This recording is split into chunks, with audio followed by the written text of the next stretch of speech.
Shakib Khan versus Afran Nishu. সবাই তাকে শাকিব খান নামে চিনলেও তার আসল নাম মাসুদ রানা শেখ। অন্যদিকে আফরান নিশুর আসল নাম আহমেদ ফজলে রাব্বি। শাকিব খানের চলচ্চিত্রে যাত্রা ইন্টারমিডিয়েট পড়াকালীন সময়ে, অন্যদিকে আফরান নিশুর অভিনয় যাত্রা শুরু হয় 2003 সালে অমিতাভ রেজার বিজ্ঞাপন চিত্রে কাজ করার মাধ্যমে। শাকিব খানের প্রথম চলচ্চিত্র সোহানুর রহমান সোহান পরিচালিত অনন্ত ভালোবাসা, যা মুক্তি পায় 1999 সালে, এবং নিশুর চলচ্চিত্রে যাত্রা শুরু হয় 2023 সালে রায়হান রাফি পরিচালিত সুরঙ্গ সিনেমার মাধ্যমে। দুজনের প্রথম সিনেমাই ছিল ব্যবসায়িক সফল।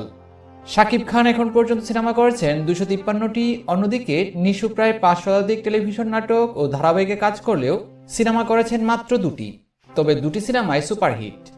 শাকিব খানের বর্তমান বয়স 46 বছর এবং আফরান নিশুর বর্তমান বয়স 44 বছর। শাকিব খানের উচ্চতা 6 ফুট 2 ইঞ্চি এবং আফরান নিশুর উচ্চতা 5 ফুট 9 ইঞ্চি। শাকিব খান চলচ্চিত্র পুরস্কার পেয়েছেন 41টি, যার মধ্যে মেরিল প্রথম আলো পুরস্কার 10টি। অন্যদিকে আফরান নিশু পুরস্কার পেয়েছেন 9টি, যার মধ্যে মেরিল প্রথম আলো পুরস্কার 5টি।